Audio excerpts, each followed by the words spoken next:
Hey, what's going on, everybody? This is the Blockchain Backer bringing you the latest cryptocurrency news and analysis.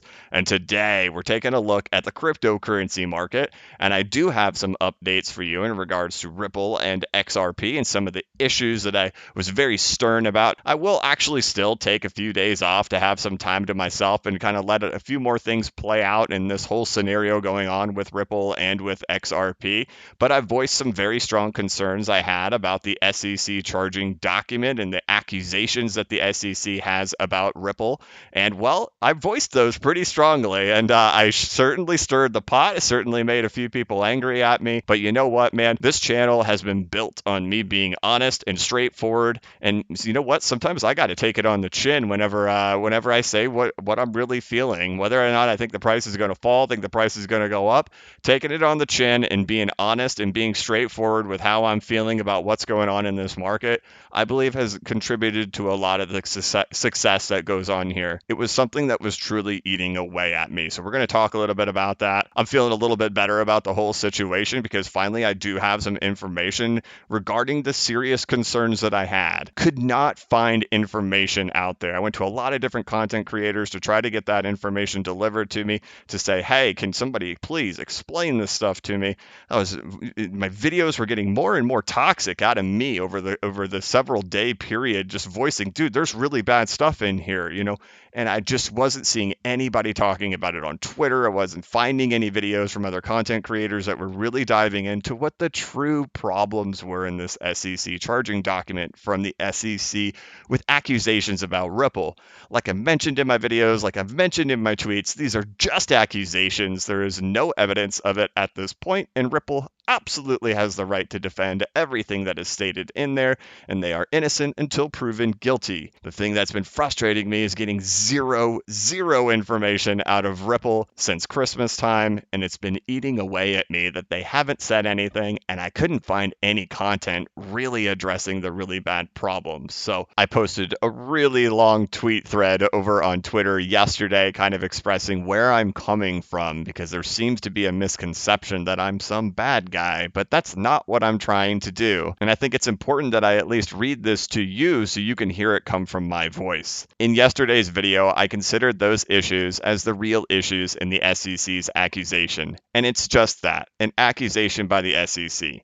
Ripple can defend and prove it all wrong. There are 400 plus paragraphs, and out of all of them, I found 3 to 4 that troubled me. 1% of them. However, those issues have been eating away at me, and as a community, it seemed as if it was voodoo to discuss them. Fortunately, someone in the community did a great job finding where Brad mentioned to Julia Chatterley that institutional investors received a discount. Now, whether that is right or wrong, it's at least out there. It's not some big secret. That makes me feel better about Ripple that they aren't hiding that. But as a community, we avoided these topics. Lots of theories about the instrument and SEC agenda. Some content creators and people in the XRP community have taken this as their golden opportunity to take a shot at me. I've made 350 plus XRP related videos. I've never singled a person out in our community by name ever, not once. Underneath it all, everyone likely has the concerns I've raised, and no theories about agenda of the SEC or the bigger play can remove those concerns that are eating away the insides. As a community, we can work to uncover the truth. We can't avoid the worst issues. Brad mentioned that Ripple provides institutional investors discounts and requires a lockup before they can sell on the open market. I don't like it. But I can find peace knowing it wasn't some surprise by the SEC, and I'll be sure to mention it in my next video. This still leaves the issue the SEC has in their complaint stating that Brad sold $150 million of XRP on the public market between 2017 and 2019. Many have argued, who cares? You would do it too. To have that mentality would ignore the rest of the complaint by the SEC. The SEC is claiming Ripple actively showed interest in retail investor perception in public forums while using market makers around Time News to increase the price of XRP. If those accusations are true, and if Brad sold into those activity, it's likely not good. This issue in itself is a tough one because the only person who can likely deny it is Brad or Ripple. The silence out of Ripple has been deafening to me. I want to be a champion for XRP and for Ripple, but I can't be put in a position with these things looming over me. Give them time to respond in the courts. This is difficult in my position. Let this loom and continue to create videos. This asset is going to perform great so long as this, and this aren't true. The responsible, logical thing I can think to do is take a break. If Ripple can't come out and dispel the accusations, then we as a community have to face them head on and prove or disprove them ourselves. I took a step towards that. I pushed the real issues out from the shadows. Hate me or love me for doing it, I walked into the lion's den. I've been active in the XRP community every single day for 8 to 10 hours a day, 365 days of the year. Whether on vacations or holidays, I was here. I have dedicated so much of my time towards XRP, more than most. I do not want something bad to happen to XRP or Ripple. But we have to address these issues head on. Even if we have to dig into uncomfortable holes that may show something bad, we have to address the not so pretty issues rather than dance around them. And I hope we can dispel them for our sake. So I wanted you all to hear that here on the YouTube channel as well, for those of you who don't follow on Twitter. Amazingly, later in the day, David Schwartz, the CTO of Ripple, replied and said, early next week, I'll run what I'd like to say about this specifically by our legal team, but I suspect they'll tell me we'll have to wait until we file our formal response. Being muzzled sucks. It's what I hate most about lawsuits. Now, I don't know who from Ripple will listen to my video. I don't know if anyone from Ripple will listen to my video, but I sincerely appreciate being acknowledged right here by David Schwartz. The position I am put in right now as a YouTuber and with a very large audience, whether some people want to say it's large or not, to me, this is a giant audience, and a lot of people look to me for my opinion. And I have felt like I have not had enough information to give a clear opinion. Now I get it. He says he's muzzled, says he's not going to probably be able to say much, but we got an acknowledgement. And as long as that acknowledgement is out there, to me, as long as Ripple knows there's people looking for communication, as long as they have that message delivered to them that people are looking to hear something from them, I think that's all that matters. What they decide to do with it from there, okay, but as long as they know, hey, we're over here looking to you to say, hey, we're reading all this stuff. You got anything to say? They know that we're sitting there waiting, and I think that's important that it got acknowledged. As for the concerns that I had, I've got to give a thank you to Moon Lambo for pointing me in the direction of this from back in June, where Ripple says XRP lawsuit fails to show CEO committed fraud. So somebody did file a lawsuit against Ripple or Brad Garlinghouse. And this was back here in June where this was published. You can find this lawsuit right in here. They fought it in court. There's a lot of legal stuff in here. It's hard for me to understand a lot of it, but to my understanding of it, they pretty much said that the accuser has not done a good enough job proving that there was any type of fraud, and that whether or not if Brad Garlinghouse says I'm very, very long on XRP and sells at the exact same time, just because there's no way that they prove that he isn't still very long on XRP. So there's a lot of stuff in here. I'm not going to spend the whole time diving into here, but the point of it is, here it is. This is something that's been out there. But here I am learning about it for the very first time. Moon Lambo did cover it on his channel. I have a different opinion of what Moon Lambo has on it, but man, I appreciate what you put out there. I don't view it in such a who cares kind of way. I view it in a very kind of kind of way. And the reason why I do is because the XRP community in themselves really chastised Charlie Lee from Litecoin for doing something like this. And I've heard a lot of other YouTubers, a lot of other people in our community, even on Twitter to this day, give Charlie Lee a very hard time for selling his selling his Litecoin. So he's the Charlie Lee is the founder of Litecoin, and he sold a lot of his all of his Litecoin into the bull run of 2017, and he publicly acknowledged that he did it. He posted it on Twitter that I've sold all of my Litecoin, and he got completely ridiculed by many communities, including the XRP community, for doing such a thing. So this is me hearing it for the very first time. Thank you, Moon Lambo, for pointing me to this. I do know other YouTubers are hearing this for the very first time as well. And I know for certain, for absolute certain, with how many people have piled into the XRP investor world and XRP community in just the last 6 months since June, since this happened, there's undoubtedly many people hearing this for the first time. And in the end, at least it's out there, right? There is something out there about Brad selling into it, and it's not the first time we've heard it. So if there's any YouTubers out there that were covering it this way prior to Sunday, I need to be following you because you are a very good YouTuber and you're a very good content creator if you brought this to light prior to Sunday. Because on Sunday, Monday, Tuesday, Wednesday, I was looking everywhere for any kind of information out there, and I just couldn't find anything about it. And that's what led to so much frustration on there because these were the true issues I thought in the SEC charging document. I'll tell you what I really think about the SEC charging document here in a minute because people criticized me for saying I'm only presenting it in a certain light. And I'll give you a complete honest opinion of what the SEC charging document is here later. But my big thing was that we attack the really bad things in there. And here we go. So here I am frustrated on this channel saying there's really, really bad things said about Brad and said about Ripple in there. And I'm expressing how, I'm just shocked by these things, right? But it would have been really great if there's content creators out there who are sharing this information saying, look, yeah, it doesn't look good, but it's not a surprise. You know what? We've heard about this before. You know what? This happened back in June. It's not a surprise. Same thing goes for with Ripple selling to institutional investment funds, right? Rather than actually just selling them to utility drivers, but actually selling them at a discount to investment funds for a lockup period to be able to sell later. And fortunately, I was able to find a video over on YouTube. Somebody on Twitter had made me aware of it, that there was a video out there from September of 2019 where Brad Garlinghouse went on CNN with Julia Chatterley, and they discussed this exact topic regarding institutional investors getting discounts. So Julia asked him, hey, do institutional investors or do investors get any type of discount when buying XRP? And Brad's response was, there are times we work with institutional investors who might say, hey, we want to buy $10 million of XRP. And we would have lockups that would prevent them from dumping. We don't want some other party buying a whole lot of XRP and dumping it onto the market.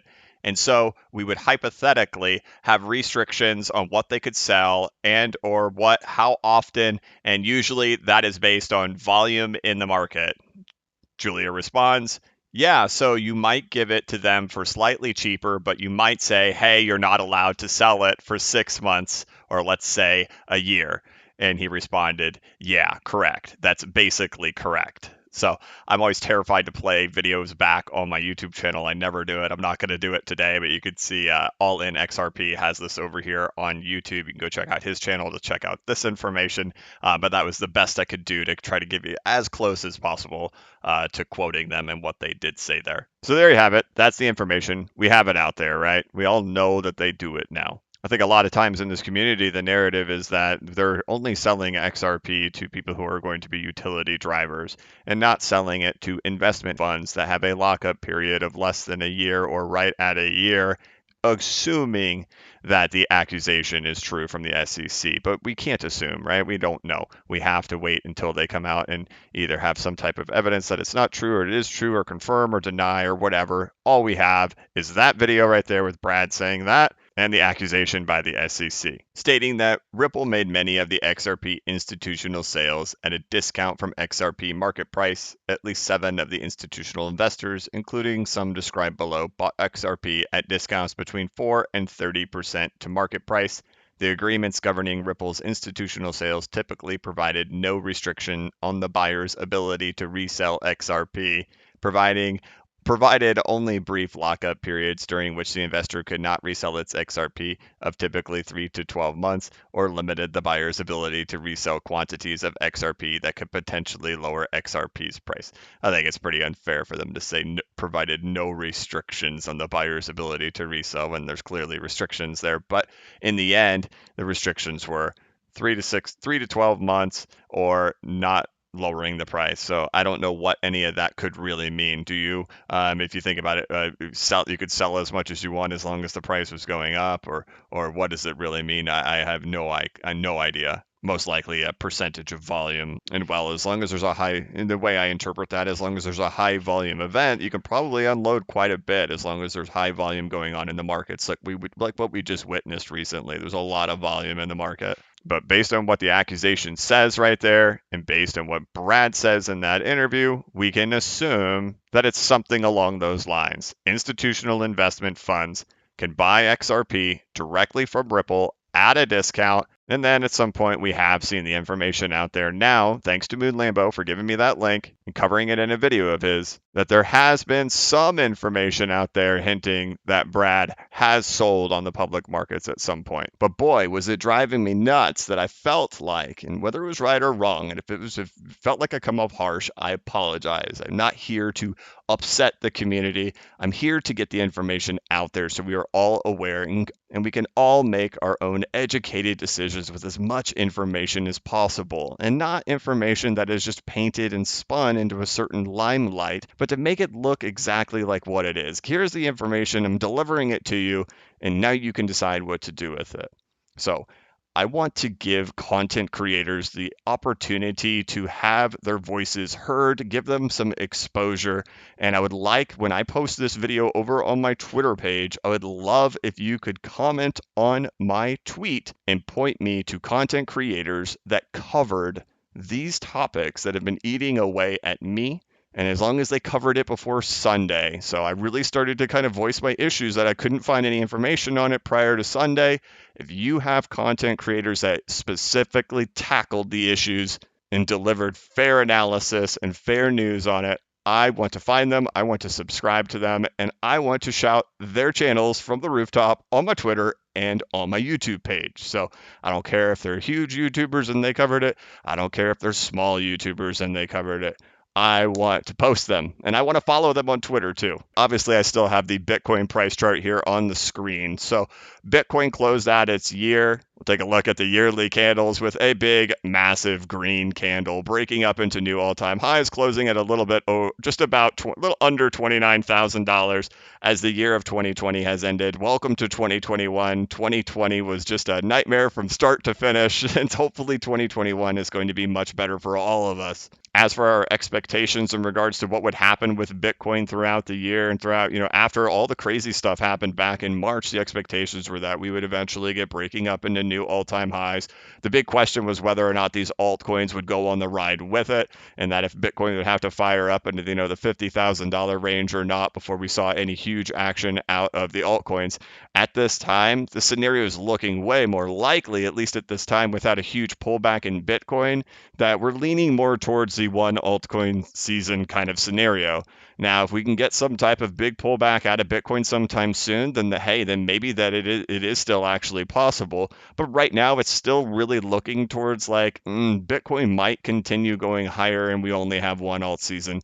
As for that, we're just going to have to wait. When I put this thing on the daily time frame for Bitcoin and look at kind of the wave structures, we've got 5 waves going on here. You have 1, 2, 3, 4, 5 with absolutely no backtest of the all-time high. So it's kind of a dangerous place. If you've followed this channel for a long time, you know that big green lines scare me. And it's because the way to the downside is much further. Exercise caution for me. I'm still just kind of sitting still on my Bitcoins, waiting for us to get to 50,000 or higher. As for the total market cap of crypto with its monthly candle close yesterday, it closed it at the all-time high.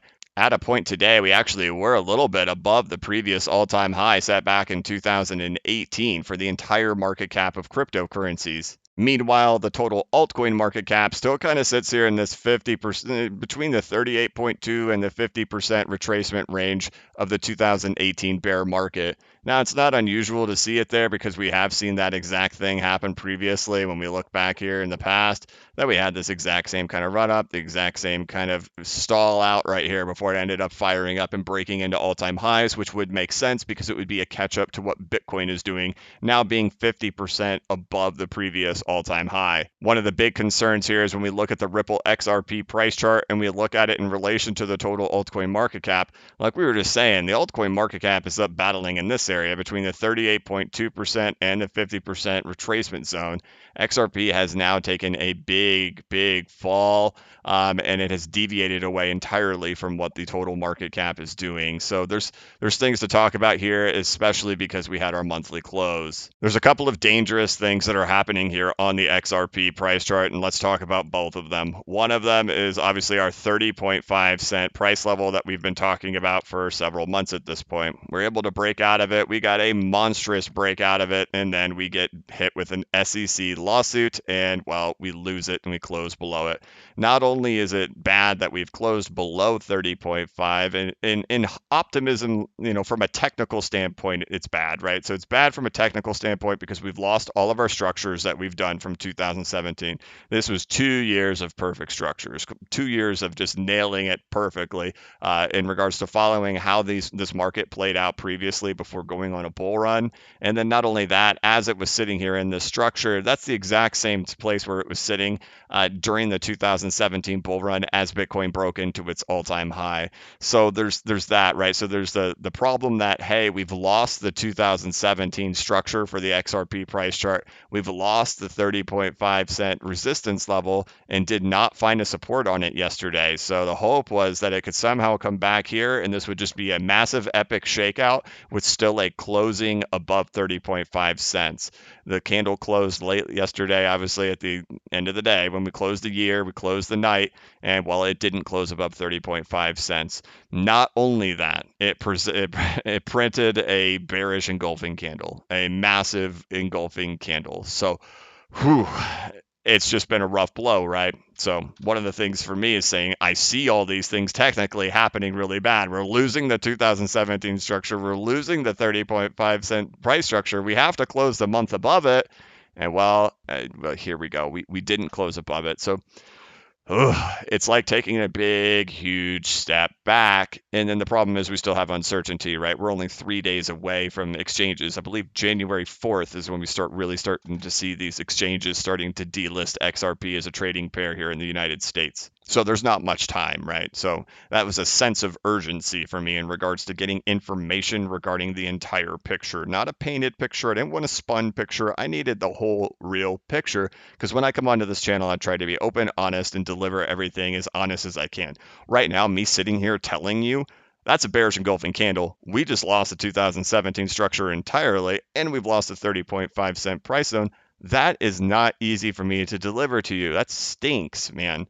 But I've got to tell it to you like it is. So a couple of days ago when I released my video regarding my frustrations that we're not hearing anything out of Ripple and my frustrations of the allegations that are in this SEC document and me being unable to find any information on any of this. I clearly need to find some news sources for me that can give me that information when I need it.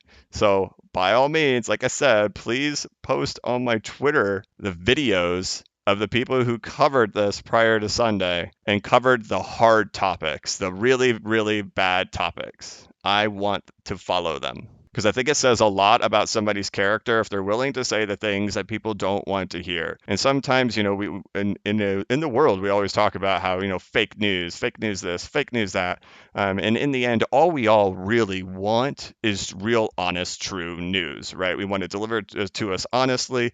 We don't want any fluff in it. We want it very direct, right? But here's the problem with that.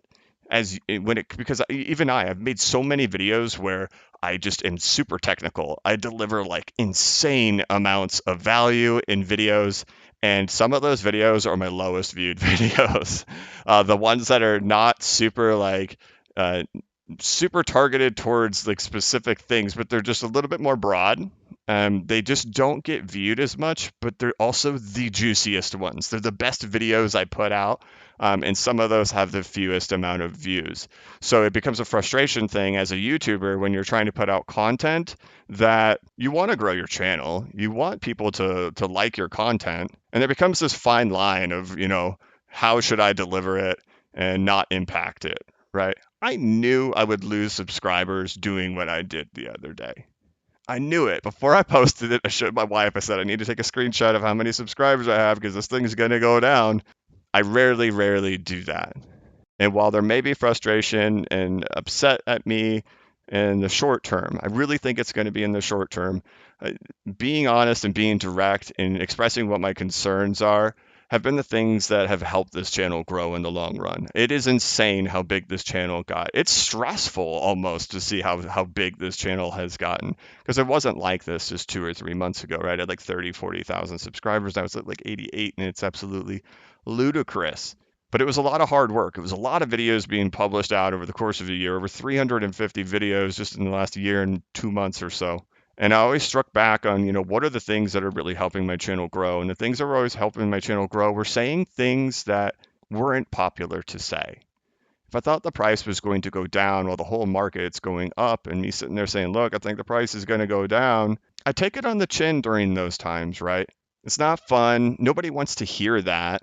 And then the price goes down. And then when the price goes down, I get called a dingus. It's kind of part of what comes with the territory of just having a YouTube channel when you want to try to be honest with people. But in the end, that has led to the long term growth of this channel. I try to be incredibly straightforward with how I truly feel. And a golden rule that I've always followed with my channel is that I don't badmouth other people. I don't call anybody out by their name. There's no point in doing that. Audiences are incredibly smart as a whole. They can sniff out BS faster than you can believe. And my golden rule has always been there's no point in talking bad about anybody else. Everyone out is out there trying to do their best, and I'm not going to sit here and call somebody out by name when they're just trying to do their best. This is a very unique community in regards to sharing information. I don't know if you know that. I don't see that really anywhere else where you get that kind of information sharing happening. But I felt that this week that we weren't trying to go after the really bad things. And these things really opened up my eyes to why institutions or why big players have had a hard time coming into XRP as an investment. And I know I wasn't alone in finding some of these things out for the first time, because I've seen other YouTubers kind of learning about it right now for the very first time as well. Which means that all these new people that are pouring into this market right now, they absolutely have no idea about any of it. And with the fact that exchanges are going to be delisting, at least that's what they're saying they're going to be doing throughout January, it's incredibly important these new people have all the information that they can get prior to that happening. They have to make a very serious decision on whether or not they're going to hold on to this digital asset for an unknown amount of time, not knowing if they'll ever be able to sell it on the market. And I find it incredibly stressful to have to sit there and tell them it's the right thing to do if I don't have all the information. So that's that. I hope that kind of opened up the view of what it's like being in my world and where I'm coming from with all of this. I see big problems happening here on the chart in regards to all of the things that we've looked at for the last couple of years with XRP. The price has broken down, the supports have been broken. There's a bearish engulfing monthly candle printed on that chart right there.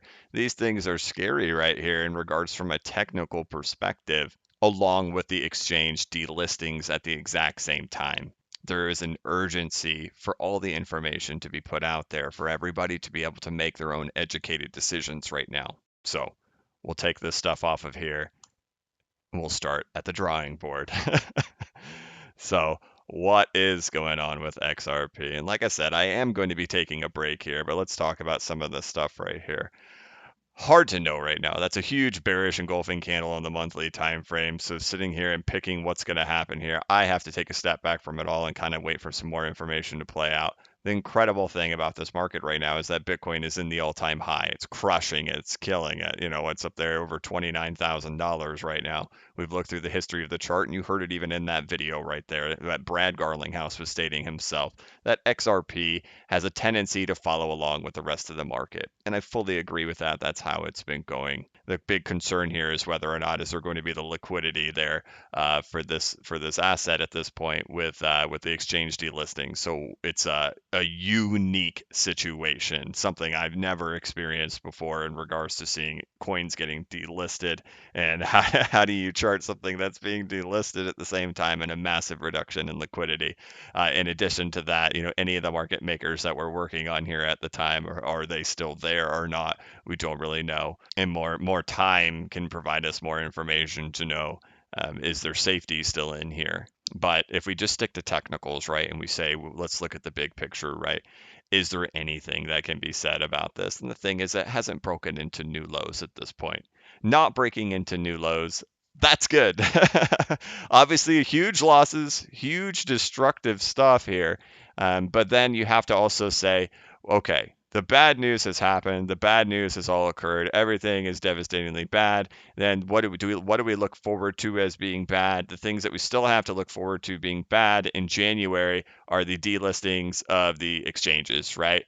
But then you have to say to yourself, okay, all that bad stuff is priced in. Now what? What are the good things that can happen? And you say, well, the exchanges could bring them back. Two, the lawsuit could get all wrapped up, and then there's just a FOMO run on XRP because it's deemed not a security.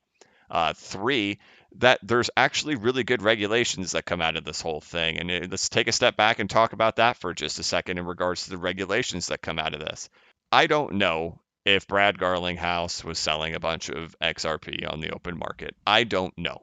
And I think that will get determined later, and someone else will be able to solve that in regards to the SEC and all that good stuff. And whether he did, whether he didn't. But let's just say, hypothetical, not saying he did, but let's just say that he did, right?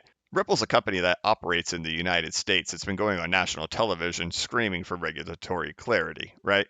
How many of the founders of all of these digital assets that you know of do you think were selling into the bull run, selling into the bear market, and not disclosing it? I am going to bet you it runs rampant throughout cryptocurrency that the more centralized cryptocurrencies have this problem like crazy, and that it's undisclosed about how much the founders are actually selling, what wallets do they really own, all that good stuff, and that it's a rampant problem that actually happens here in cryptocurrencies, still being the wild, wild west without the regulations, right? It'd be the question of can they sell it to institutional investors at a discounted market price, right? Or is there a certain specific amount that's allowed to be sold in a certain specific amount of time? What percentages can be done? I think all those things are going to come out of this whole situation. And I think there's going to be specific coins and projects that are able to comply with these regulations well. And then there's going to be ones that aren't. And the ones that aren't are going to be the ones that will not be allowed to be traded in the United States. And I think everybody wants access to the United States retail customer. And I think Ripple is positioning themselves as best as they can or better than anybody that in the long run, they're going to be the ones complying with US regulators. As Charles Hoskinson says, that XRP in its current form is not a security. I agree with that because there's use cases for XRP. Even people just in the cryptocurrency market will typically send, if they want to send something fast between exchanges, you don't send Bitcoin and you don't send Ethereum. If you want to get something from one exchange to the next, which one are you going to use? If you want to get it there in like a minute or two, you want to use XRP. In the cryptocurrency ecosystem, it's the most usable cryptocurrency. People provide tips in XRP. People receive compensation from Coil for creating content. In the end, in the world of crypto, XRP just even serves a function in crypto. In my opinion, of that last bull run that happened with the XRP price chart, and we've talked about this so many times on how to measure out that last bull run that happened for XRP. This one that took place right here, there's no Fibonacci's that match out to that thing. There's nothing. But what did happen in the cryptocurrency market at that time is Bitcoin transaction fees were like 50 bucks. Ethereum was slow. Bitcoin, it took like 6 hours to send something and it costed 50 bucks. XRP could get your money around quickly and inexpensively. And I think what we saw was utility driving the price up right there by the cryptocurrency market at the end of the bull run. Some of that probably was driven by end of year bull run, but I think some of the excess of that is truly from utility and people not using Bitcoin and Ethereum and using XRP to move their money around. So I think that Ripple is going to be positioned to do very well once all regulations do come out. And I think XRP will do great at that time. The big question is what happens between now and then, and that's the unknown. Cryptocurrency in general is going into a monstrous bull run right now. In every historical bull run that we can date back to at least 2013 with the altcoins, is that the altcoins will usually they have every time gone on a bull run when Bitcoin goes on a bull run too. So it's really hard right now because the question is, will XRP do that as well now that it's lost these supports? It's printed a bearish engulfing monthly candle, and it's getting delisted from exchanges. It's just such a complicated situation right now. But I think in the long run, in the long big picture of all of it, but when we get those clear regulations that can, state what can founders sell in regards to how much can they sell, what do they have to disclose to the general public before they do it, what can be the distribution model in regards to providing to institutional investment funds? How much disclosure has to be made to the public so they can have an educated understanding of how that operates? And which cryptocurrencies out there right now are just a ticking time bomb because they've been doing all of these things we're talking about in magnitudes worse. And my suspicion is that they must. If you have Ripple coming out and being as public as they have been about regulatory clarity, and the SEC is sitting here saying you've been doing these things, my suspicion is that a lot of other projects have been doing them. This isn't to badmouth other projects. In the cryptocurrency market, I own so many different of these altcoins, whether it's a small amount or a large amount of them. I'm not sitting here bashing them, but I bet it goes on like crazy, and it has gone on like crazy. And I think the hard pill to swallow is that this is probably going to be a fantastic thing for the long term. But in the short term, we're watching Bitcoin go to the moon right now. And the altcoins are holding their own. And well, XRP is unfortunately taking it on the chin because we've got a lot going on there. So, and this is always the time where I say, hey, if you ever need to pick me up or a little bit of reassurance, well, this week I've been trying to really kind of deliver a lot of the real picture, right? And it hasn't seemed like such a pick me up or a little bit of reassurance, but I'm going to try to deliver some to you right now. In that, remember, a lot of the bad stuff has happened. It's bad. The bad stuff has happened, right? But the things we can look forward to now are what are the good things that can come next? We can look forward to good things coming next that would likely impact price in a positive way, such as the dropping of the case or new regulations coming where Ripple is poised in a really great position and XRP is poised in a really great position, leading to XRP coming back to the exchanges. And while you don't want to wish any bad will on anybody's project, I'm not like that. I don't want to wish bad will on anybody in any of their projects. I see a lot of stuff out there, people warning them you could be next. And I get it. That's because we're getting attacked. Our community is getting attacked by the rest of the world right now. So it's like pointing the finger back at them, say, hey, you're next, right? And I don't wish any bad will on any of them at all. But in the end, there is, I'm sure, a lot of money in the cryptocurrency market that is in projects that have likely shown a lot of dumping on their retail investors. And when Ripple can get all their stuff settled out there in courts, and when XRP is given the green light by regulators, I could not imagine a better situation where the US government signs off on XRP and says, all signs are clear, let's go. And well, all the bad stuff has kind of already happened at this point. Look at it throughout these next couple of weeks. It might be a rough ride with those exchanges delisting. But those are the things to look forward to with XRP. And those are good news things that will come next. And really, I don't know if things can get any worse for XRP at this point. We've kind of hit rock bottom in regards to how bad news can get. And really, things from a positive light and positive impacting things are all in the future, hopefully, right? So, all right, I'll start wrapping this thing up. This video is really long, and I am going to take a break, but I really wanted to get something out there and not have the last thing I put out there before I take a little break. I don't know if it's going to be like just like a week or something, maybe not even a week, but it's very rare that I take more than 2 days off in a row, and I needed some time to really digest this before coming out here. And with us having our monthly candle close, I figured it would be irresponsible of me to not communicate to you guys that happened, and I wanted you all to know it. I have gone ahead and put a market update over here on bcbacker.com. So anybody who already has the course, you do have access to this market update right here. Bitcoin all-time high, altcoins, and Ripple XRP SEC. So this market update is in here. This thing's about 30 minutes long. That is available for you to watch right now over there on bcbacker.com for anybody who is enrolled in the course. If you guys would like to follow me over here on Twitter, you can follow me at bcbacker And I want to thank you so much for watching my channel. If you could, please like this video and give it a thumbs up. If you're new to the channel, please subscribe and hit the notification bell so you could be notified of when I create new content and when I go live. As always, this is not investment advice and I am not a financial advisor. But if you ever need a pick-me-up or a little bit of reassurance, just remember that the blockchain backers got your back. Have a good one.